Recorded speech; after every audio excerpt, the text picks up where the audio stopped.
tout le monde, je vous retrouve aujourd'hui pour terminer de vous présenter mon bilan mensuel filmographie du mois de mai. Alors sachez que comme après je vais enchaîner sur quoi de neuf dans ma wishlist, cette vidéo ne s'intitulera pas bilan mensuel filmographie mai 2013 troisième partie, mais quoi de neuf dans ma wishlist numéro 23 ou 24, je sais plus où j'en suis, donc plus blabla. Donc dans ma précédente vidéo, j'étais en train de vous donner mon avis donc, sur le film de Olivier Nakache et Eric Toledano, donc Tellement proche. Et en fait, je suis comme partagée, parce que d'un côté, oui, j'avoue, je reconnais que c'est une sympathique comédie, mais de l'autre, je trouve qu'il est nullement à la hauteur de Nos Jours Heureux, donc je sais pas si c'était leur premier film ou je sais pas si entre les deux, entre Nos Jours Heureux et Tellement proche, il y en avait un autre, je sais pas, je suis désolée, j'aurais dû regarder. Oui, donc je préfère vraiment...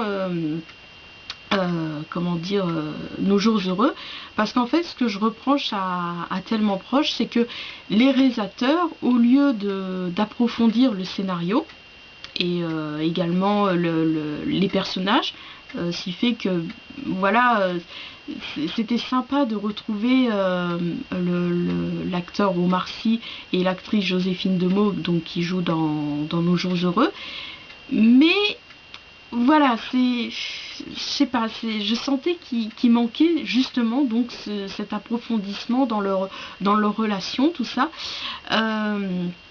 Donc voilà, et en fait, au lieu donc de plus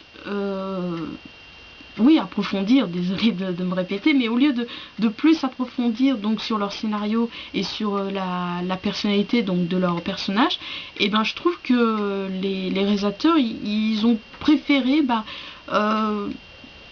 je dirais pas, oui, miser pour que voilà, que le film qui ait aucun temps mort, qui ait du peps, de l'énergie due à les situations, mais je trouve que personnellement ça fait un peu trop, et justement j'ai trouvé que avec ces enchaînements de ces situations, et ben j'ai trouvé que le film, et ben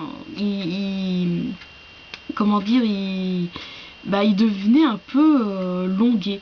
Et donc voilà, donc même si la fin je l'ai trouvée quelque peu émouvante, ça lui a quand même pas sauvé sa note, et au final je lui ai mis une étoile. Voilà, donc voilà, mon bilan mensuel filmographie du mois de mai est terminé. Donc nous passons tout de suite à quoi de neuf dans ma wishlist. Alors, avant que je vous présente donc les livres qui ont rejoint ma wishlist, sachez que en fait, suite à, encore une fois, décidément les trois vidéos, je sais plus si mon bilan avait un... Enfin bon, bref, les vidéos que je vous ai présentées, je cite toujours, je cite souvent Myriam, mais sachez qu'en fait, l'autre jour, quand je suis passée, donc le jeudi, profitant que Jean-Pascal n'était pas là, que je suis passée à France Loisirs, donc on l'a mis au point pour quand est-ce qu'on allait s'échanger nos colis pour notre swap, et ben elle m'a suggéré que quand je présente donc ce rendez-vous de quoi de neuf dans ma wishlist, et ben il faudrait que je comment dire, je note les livres. Et c'est vrai que j'y avais jamais songé. Bah oui, parce que comme je vous disais, étant nulle en montage, j'arrive pas à mettre le titre, l'image, tout ça. Et donc merci Myriam de me l'avoir comment dire, suggéré et fait remarquer. Et donc maintenant, dorénavant, vous pouvez retrouver donc en barre d'infos les livres que je cite, et je les ai donc mis dans mes précédentes vidéos de quoi de neuf dans ma wishlist. Alors, après encore une fois ce petit blabla d'introduction, donc les livres que j'ai ajoutés, alors il y a eu Vif Argent de Joseph Valverdu, donc que j'ai découvert dans les nouveaux livres ajoutés dans la Bibliomania de Livres Indiques. Ensuite, il y a eu le roman de Michael Robotham, donc Traqué, que j'ai découvert dans la wishlist livre addictienne de Lola 85. La guerre des peuples de Marion Aubry, donc que j'ai découvert sur le site de Booknoot, donc dans les sorties de ce mois-ci, juin.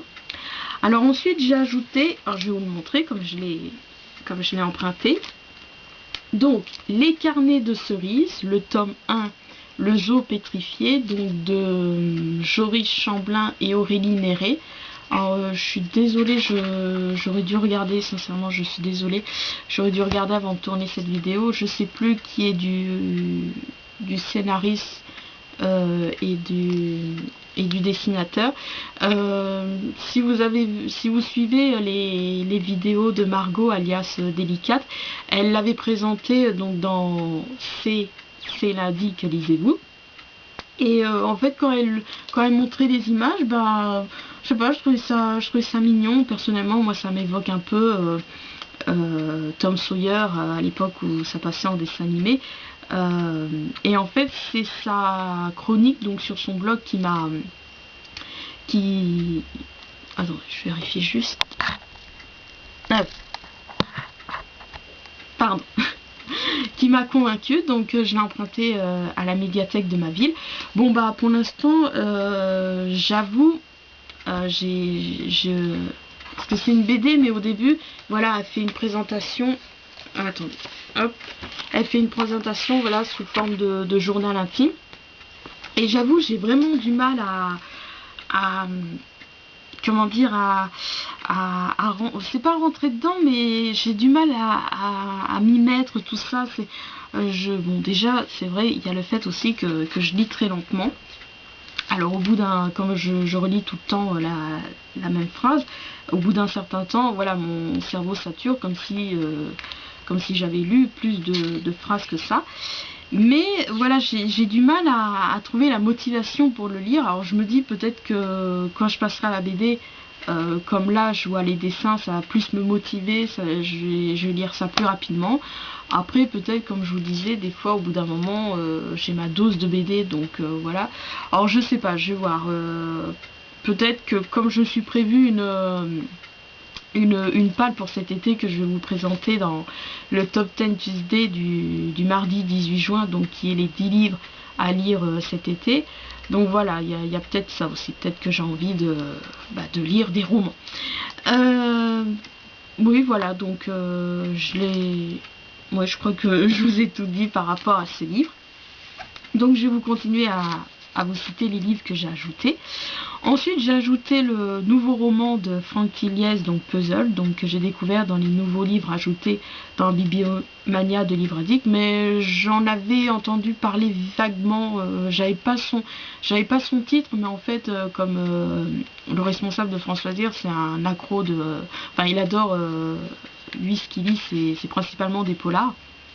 Et en fait, quand il en parlait avec un client, j'avais souvenir qu'il l'évoquait, et puis même après j'ai retrouvé ça sur son Facebook, tout ça. Donc voilà. Ensuite, j'ai ajouté le garçon incassable de Florence Sévaux, donc que j'ai découvert dans les sorties du mois de mai du site Booknote. Reviens-moi de Rachel Ward, donc que j'ai découvert dans les sorties du mois de mai de Booknote. Le retour de Cherokee Brown de Siobhan Kuram. Alors en fait, quand j'ai lu Galliane, et je vous mettrai le lien de son blog en barre d'infos, Galliane avait fait donc sa critique, et j'étais quelque peu mitigée, je savais pas si j'allais l'ajouter dans ma wishlist, tout ça. Et en fait ce qui m'a convaincue, c'est quand je Bookin l'a présenté. Voilà. Alors ensuite, bon j'ai noté là le titre, mais je n'ai pas pu l'ajouter sur Livre Addict parce que j'arrive pas à trouver sa photo de couverture. C'est Secret d'été d'Eline Hilderbrand, donc que j'ai découvert dans le magazine Bibliothéca. Toujours donc dans ce magazine, j'ai découvert Cruel de Kat Clark, enfin découvert entre guillemets parce qu'en fait certaines personnes, dont Margot, elle l'a dans sa wishlist, mais en version originale. Donc voilà, ça m'a permis de relire le résumé, tout ça, ça n'a bien plu. Ensuite, j'ai ajouté Les Intouchables de Gilles Fontaine, donc toujours découvert dans le magazine Bibliothéca. Rendez-vous en septembre d'Anne Vental, découvert dans les nouveautés Bibliomania de Livre Addict. Tiffen 1 Punk 0 de Vincent mondiaux, pardon, que j'ai découvert dans la wishlist livre addictienne de Milly. Et en fait, après, c'est l'avis de Yukari qui m'a donné envie de le lire et donc de l'ajouter. Et enfin, j'ai ajouté Quelques minutes après minuit de Patrick Ness et Siobhan. Donc j'ai découvert sur le blog de Méli-Mélo, je vous mettrai le lien également. Et en fait, encore une fois, je crois que je le connaissais de titre, ou alors je le confondais avec un autre livre, je sais pas, enfin bref. Mais sa critique, je sais pas, j'ai hésité, et ce qui m'a convaincu, c'est quand j'ai vu la bande-annonce du livre, et c'est vrai que je trouve ça vraiment sympa. Ça fait pas si longtemps que, enfin, peut-être que je me trompe, mais je trouve que ça fait pas si longtemps, ça fait peut-être un an ou deux, qui font ça pour les livres, des fois, de mettre des bandes-annonces ou ça, et je trouve ça vraiment sympa. Donc voilà. Donc j'en ai fini avec mon bilan mensuel filmographie et les livres qui ont rejoint ma wishlist. Moi je vous retrouve le 18 juin, oui c'est vrai qu'on est en juin. Le 18 juin donc pour le Top 10 Tuesday de ce mardi, donc qui est les 10 livres qu'on aimerait lire cet été. Et après, le jeudi d'après, donc comme je vous dis, Jean-Pascal il travaille pas ce jour-là, et ben on va donc je vais en profiter. Enfin, Myriam va quand même me contacter par mail ou par téléphone pour me dire oui c'est bon tu peux venir, pour qu'on s'échange donc nos colis du swap vacances d'été. Et donc la prochaine vidéo ça sera enfin une des prochaines vidéos, ça sera l'ouverture de ce colis. Donc sinon, oui voilà, après je vous retrouve à la fin du mois pour mes habituelles vidéos. Je sais pas, j'attends toujours la suite du colis de Ispekena pour le swap, la 3e édition du swap marque-page. Bon on verra, j'espère que j'ose pas lui demander. J'ose pas lui demander parce que je sais que là avec le mois de mai, qui dit mai dit pont, jour férié, et puis elle m'avait dit que la prochaine partie, donc quand elle me l'enverrait, il fallait que je compte 1 à 2 semaines, donc après est-ce que ça n'a pas encore retardé suite au jour férié, je sais pas, enfin bon, à suivre. Donc voilà. Bon pour ma part je vous laisse, je vais retourner à mes révisions. Enfin bon là comme j'ai passé ce matin donc mon oral d'histoire, donc que j'ai choisi Bougainville, ça s'est bien passé, mais je crois que je vous l'avais dit en début de vidéo. Bon donc oui, qu'est-ce que je disais, je sais même plus. Ah oui, donc oui, comme là ce matin